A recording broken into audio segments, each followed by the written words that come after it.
Assalamualaikum warahmatullahi wabarakatuh. Selamat sore dan salam sejahtera untuk kita semua. Yang kami hormati Bapak Solihin STMkom selaku dosen pengampu mata kuliah e-bisnis. Perkenalkan, kami dari kelompok 6 akan mempresentasikan hasil tugas besar mata kuliah e-bisnis dengan judul Analisis Strategi Pemasaran Digital dan Perancangan Infrastruktur E-Bisnis Marketplace pada studi kasus Toko Jiwalu.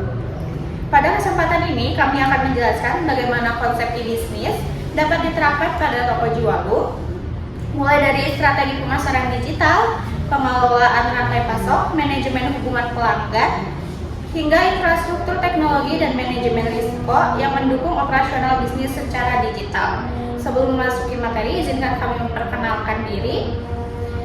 Saya Maya Kamilulita sebagai moderator dan juga rekan saya Hanifah Muslimah. Saya Ilham Saketi Adriala. Saya Dian Ramdhani. Saya Profesor Adriala. Pada presentasi ini, setiap anggota menyampaikan materi sesuai dengan pembagian tugas masing-masing. Baik, tanpa berlama-lama, saya persilakan kepada Ilham sebagai pemateri pertama. Baik, materi pertama ada identitas dan model bisnis Jiwalu. Di sini ada kategori platform, yaitu spesialis perangkat elektronik, komponen komputer dan infrastruktur networking. Lalu model transaksinya itu C2C, yaitu consumer to consumer, dan B2C, business to consumer. Sisi mersanya itu vendor, distributor resmi, toko fisik, UMKM. Lalu di sisi bayarnya ada konsumen aktif atau end user dan institusi B2B, business to consumer. Lalu arus pendapatannya yang pertama ada komisi transaksi, fee per transaction. Lalu yang kedua ada layanan iklan, promoted produk. Lalu yang ketiga ada layanan pengiriman logistik. Baik, selanjutnya di sini ada analisis lingkungan makro yang kita menggunakan Slack, yang itu sosial, tren WFH dan hybrid working memicu lonjakan kebutuhan perangkat networking rumahan. Lalu yang legalnya itu kewajiban kepatuhan pada UU ITE dan UU Perlindungan Data Pribadi (PDP) untuk menjamin keamanan. Lalu di sini ada ekonomi juga, yaitu fluktuasi daya beli dan tingginya biaya logistik menuntut integrasi ekspedisi yang efisien. Lalu ada sisi politiknya juga, dukungan regulasi pemerintah terhadap digitalisasi UMKM dan pengetatan barang impor ilegal. Yang terakhir ada teknologi, adopsi masif, cloud computing, AI, sistem rekomendasi, dan payment gateway yang merupakan QR, QRIS, sama pay letter. Baik, selanjutnya ada tekanan kompetitif industri. Kita menggunakan 5 quarter forces. Yang pertama itu persaingan antar pesaing, ininya sangat tinggi, dominasi raksasa e-commerce generalis memaksa Jiwalu mengambil posisi pembeda sebagai spesialis IT dan networking. Lalu yang kedua ada kekuatan pembeli yang tingkat ininya tinggi, switching cost konsumen sangat rendah, sensitif terhadap perang harga dan promo. Lalu yang ketiga ada kekuatan pemasok, tingkatnya sedang, bergantung pada basis pengguna platform, distributor besar memiliki opsi dan platform lain. Lalu yang keempat ada ancaman produk pengganti, tekanannya itu sangat sedang, ininya social commerce dan pembelian konvensional di toko fisik. Lalu yang terakhir ada ancaman pendatang baru, tekanannya itu sangat rendah ke sedang. Infrastruktur butuh modal besar namun framework open source memungkinkan pesaing niche baru, pasar niche baru. Di sini ada matriks evaluasi strategis. Kita menggunakan SWOT analisis. Yang pertama ada strength. Yang pertama strength itu kita fokus eksklusif pada niche market IT dan networking. Yang kedua ada sistem web responsive. Yang ketiga integrasi payment gateway transparan. Lalu opportunities-nya kita yang pertama toko komputer lokal butuh platform digital spesifik, tren instalasi jaringan melonjak, dan yang terakhir potensi kemitraan vintage B2B. Nah, sekarang masuk ke weakness. Pertama, brand awareness masih rendah. Yang kedua, modal awal promosi masih terbatas. Yang ketiga, bergantung pada stabilitas server awal. Yang terakhir ada threats. Pertama, perang harga dari komputer raksasa. Kedua, ancaman cyber, data breach atau scamming. Yang terakhir, perubahan algoritma mesin pencari. Selanjutnya akan dijelaskan oleh dia. Di sini saya akan menjelaskan target operasional smart.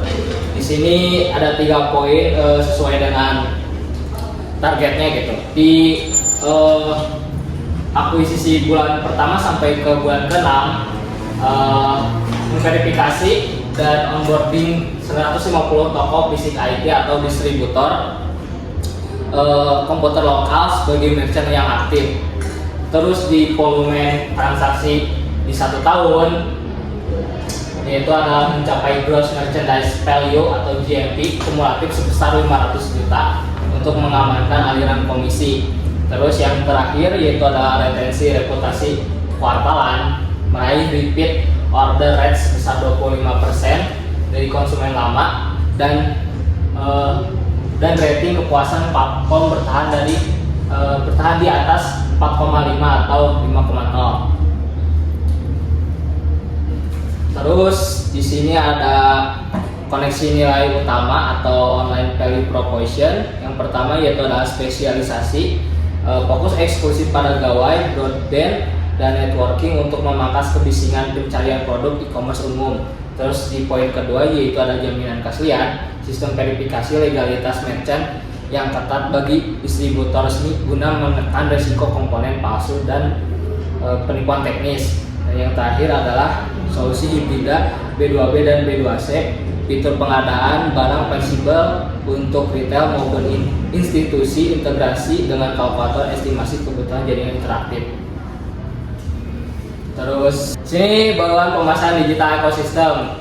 Di sini memakai 7P. Yang pertama itu adalah produk, yaitu platform spesialis kategori gadget, broadband, dan networking. Terus selanjutnya ada price, tarif komisi merchant rendah agar terjualnya itu lebih kompetitif gitu. Terus ada place di sini dimaksudkan yaitu adalah untuk distributor terpusat via situs web, mobile friendly dan aman. Terus ada promotion, SEO atau SMIT, edukasi, networking, medsos, promoted products dan subsidi ongkir. Terus ada people, teknologis, tech support khusus komplain dan account officer untuk onboarding UMKM. Terus ada proses yaitu ada otomatisasi checkout, payment, gateway, mutakhir, integrasi, API logic. Terus yang terakhir adalah physical evidence, UI UX modern bertema teknis, sertifikat SSL, invoice elektronik. Pada slide ini dijelaskan alur rantai pasok yang terdiri dari rantai pasok hulu dan rantai pasok hilir. Rantai pasok hulu atau yang disebut dengan upstream supply chain, proses dimulai dari pemasok yang menyediakan produk kepada Jiwalu. Setelah produk diterima, dilakukan pemeriksaan fisik dan kualitas untuk memastikan barang sesuai dengan standar yang dibutuhkan. Lalu selanjutnya, data produk dicatat dan divalidasi ke dalam sistem, sehingga informasi produk menjadi akurat. Setelah proses validasi selesai, produk akan dipublikasikan secara otomatis sehingga siap dipasarkan kepada pelanggan. Kemudian pada rantai pasok hilir atau yang disebut juga dengan downstream supply chain, proses dimulai ketika konsumen mencari produk yang diinginkan melalui platform. Setelah menemukan produk yang sesuai, konsumen melakukan check out dan pembayaran. Selanjutnya, merchant melakukan pengemasan barang, kemudian barang dikirim melalui distributor logistik, hingga akhirnya diterima oleh pelanggan. Tahap terakhir adalah pelanggan memberikan ulasan yang nantinya dapat menjadi bahan evaluasi untuk meningkatkan kualitas layanan. Slide ini menjelaskan mengenai model pengadaan buy-side procurement. Pada model ini, Jiwalu berperan sebagai pihak pembeli atau buyer yang melakukan digitalisasi terhadap seluruh proses pengadaan barang dari pemasok eksternal. Mekanisme pengadaannya dimulai dari identifikasi kebutuhan barang sehingga perusahaan mengetahui produk apa saja yang perlu dibeli. Setelah itu, dilakukan pemesanan secara elektronik kepada pemasok. Ketika barang sudah diterima, dilakukan proses penerimaan barang, kemudian seluruh transaksi dan data pengadaan langsung dicatat secara digital ke dalam sistem. Tujuan dari penerapan model ini adalah untuk mempercepat proses pemesanan komponen IT, mengendalikan persediaan stok dengan lebih presisi, serta memudahkan evaluasi kinerja vendor karena seluruh riwayat transaksi telah tersimpan secara digital dan dapat ditelusuri kapan saja. Pada slide ini ditampilkan perbandingan antara pengadaan konvensional dengan buy-side requirement. Perbedaannya terlihat dari beberapa aspek seperti proses pengadaan, dokumentasi, waktu pemrosesan, transparansi, risiko kesalahan, dan biaya administrasi. Pada sistem konvensional, proses masih dilakukan secara manual dengan dokumen fisik sehingga membutuhkan waktu lebih lama, sulit dilacak, dan beresiko terjadi kesalahan pencatatan. Sedangkan pada buy-side procurement, seluruh proses dilakukan secara digital. Proses dokumen tersimpan di dalam database. Proses menjadi lebih cepat karena dapat dilakukan secara real time, lebih transparan, serta mampu mengurangi resiko kesalahan melalui validasi sistem. Selain itu, biaya administrasi juga menjadi lebih efisien. Dari perbandingan ini dapat disimpulkan bahwa buy-side procurement memberikan proses pengadaan yang lebih cepat, akurat, transparan, dan efisien dibandingkan dengan metode konvensional. Baik, terima kasih kepada Hanifah atas penyampaian materinya.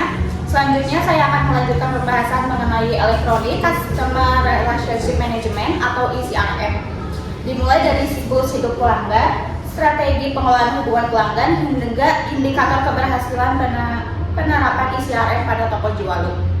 Pada slide ini dijelaskan mengenai Customer Life Cycle atau siklus hidup pelanggan dalam penerapan ECRM.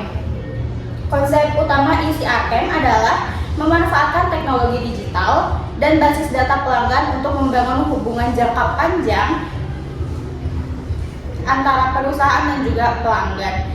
Tujuannya bukan hanya memperoleh pelanggan baru, tetapi juga mempertahankan mereka dan meningkatkan nilai transaksi dari waktu ke waktu. Siklus ini terdiri dari 3 tahapan utama. Tahapan pertama adalah acquire atau akuisisi, yang dimana proses ini adalah memperoleh pelanggan baru melalui berbagai strategi pemasaran digital sehingga calon pelanggan tertarik melakukan transaksi pertama. Ya, yang kedua adalah tahapan retain atau retensi, yaitu mempertahankan pelanggan agar tetap merasa puas, percaya terhadap layanan perusahaan, dan bersedia melakukan pembelian kembali. Dan tahapan terakhir ada extend atau ekstensi, yaitu meningkatkan hubungan dengan pelanggan melalui penawaran produk yang lebih relevan sehingga nilai transaksi maupun loyalitas pelanggan dapat terus meningkat. Ketiga tahapan tersebut saling berkaitan dan juga menjadi dasar penerapan strategi ECRM pada toko Jiwalu.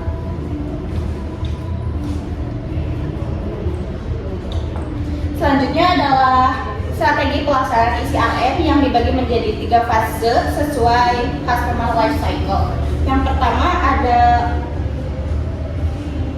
fase akuisisi atau acquire. Toko Jiwalu menerapkan optimasi website menggunakan SEO, iklan digital melalui Google Ads, Meta Ads, dan juga TikTok Ads. Integrasi marketplace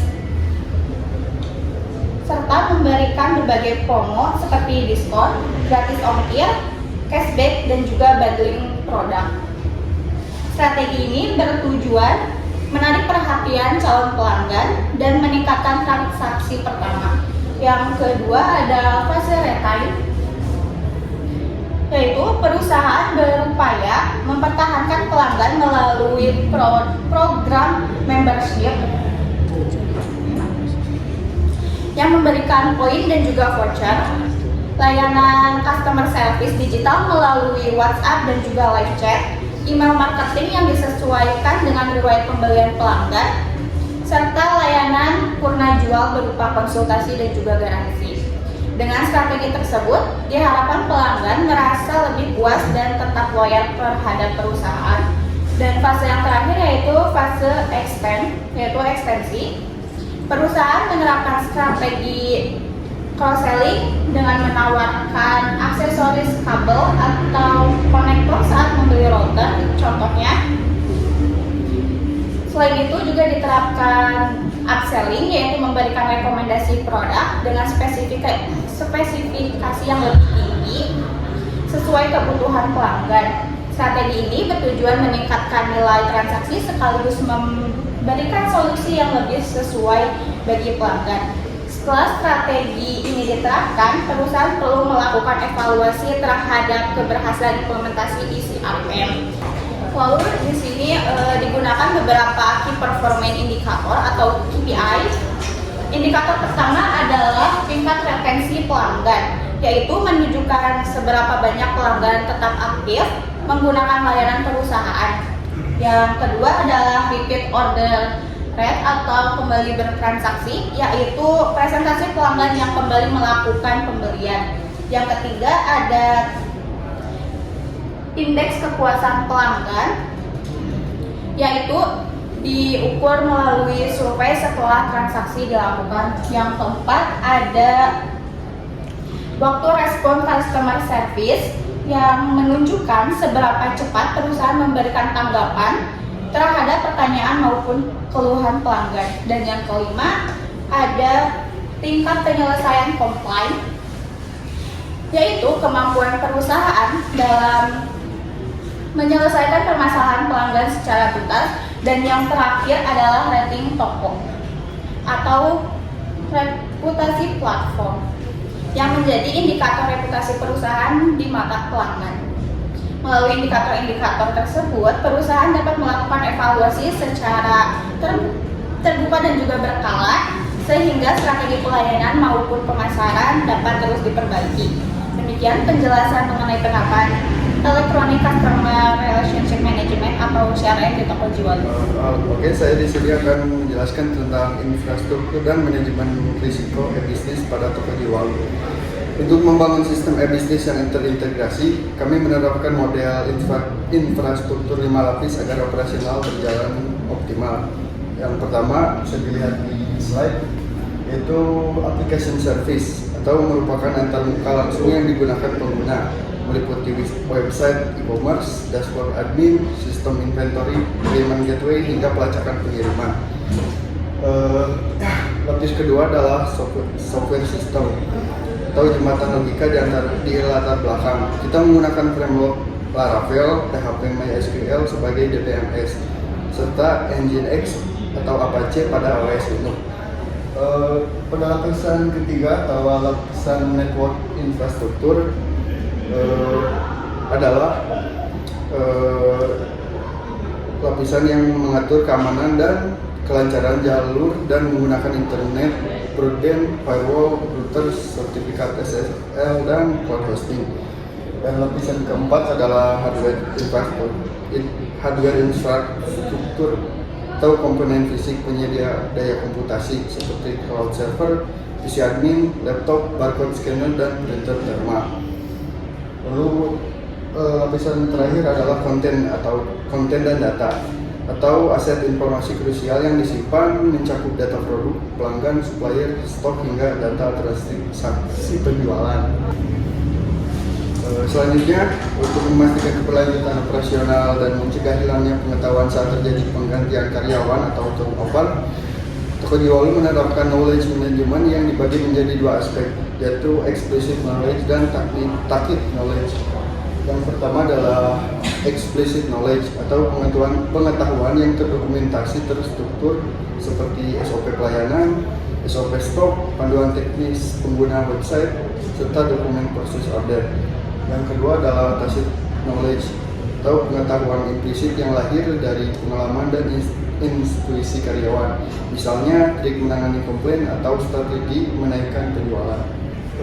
Selanjutnya adalah strategi knowledge management. Strategi knowledge management pada toko jualu dilakukan melalui siklus yang dimulai dari pengalaman karyawan, kemudian didokumentasikan menjadi pengetahuan perusahaan, dibagikan melalui pelatihan, diterapkan dalam operasional dan dievaluasi secara berkala untuk menghasilkan perbaikan berkelanjutan.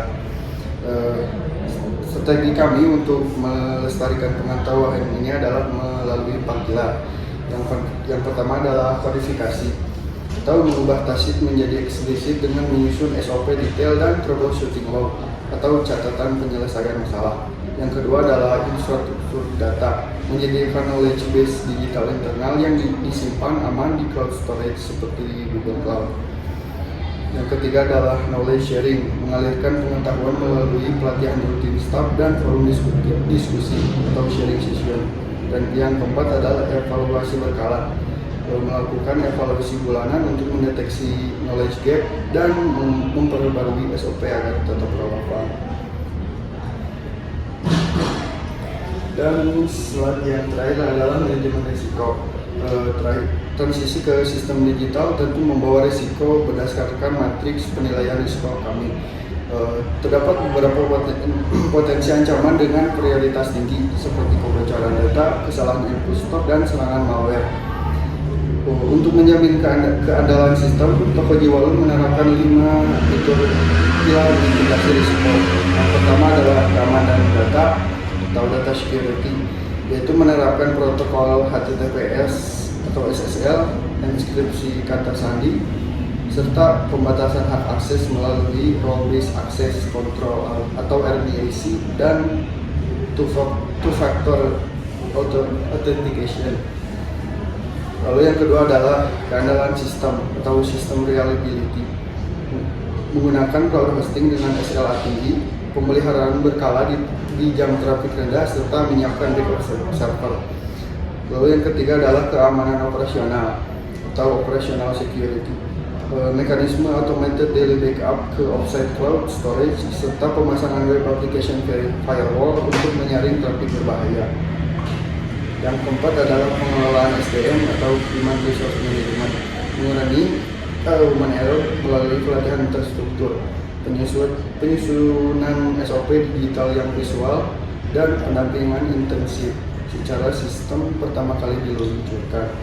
Lalu yang terakhir adalah manajemen pemasok atau supplier management, menerapkan multi sourcing diversifikasi si supplier agar tidak langka stok, serta evaluasi performa vendor berbasis KPI secara berkala. Terima kasih kepada rekan kami atas penyampaian materinya. Sebagai penutup, dari pembahasan kelompok kami dapat disimpulkan bahwa penerapan konsep e-bisnis pada toko jualu mampu mengintegrasikan berbagai aktivitas bisnis mulai dari pemasaran digital, pengelolaan rantai pasok, pengadaan barang secara elektronik, pengelolaan hubungan pelanggan hingga dukungan infrastruktur teknologi. Dengan penerapan strategi tersebut, perusahaan diharapkan mampu meningkatkan efisiensi operasional, memperluas jangkauan pasar, meningkatkan kualitas pelayanan kepada pelanggan, serta memperkuat daya saing di era digital. Adapun saran yang dapat kami berikan kepada toko jualu agar terus melakukan pengembangan fitur sistem, meningkatkan keamanan data dan infrastruktur teknologi, melakukan evaluasi terhadap strategi pemasaran digital dan juga CRM secara berkala, serta meningkatkan kompetensi sumber daya manusia agar implementasi e-bisnis dapat berjalan secara optimal dan juga berkelanjutan. Sebelum mengakhiri presentasi, terdapat sebuah kutipan dari Jeff Bezos yang berbunyi, "Jika Anda membuat pelanggan tidak senang di dunia nyata, mereka mungkin bercerita kepada 6 orang. Namun, jika Anda membuat pelanggan tidak senang di internet, mereka dapat menceritakannya kepada 6.000 orang." Dari kutipan ini mengingatkan kita bahwa di era digital, kualitas pelayanan kepada pelanggan menjadi faktor yang sangat penting karena pelanggan dapat dengan cepat menyebar melalui media digital. Oleh sebab itu, perusahaan perlu terus menjaga kepuasan pelanggan agar mampu membangun reputasi yang baik dan mempertahankan loyalitas pelanggan dalam jangka panjang. Demikian presentasi dari kelompok kami. Kami mengucapkan terima kasih atas perhatiannya dan juga memohon maaf apabila ada kesalahan dalam penyampaian edukasi materi. Wassalamualaikum warahmatullahi wabarakatuh.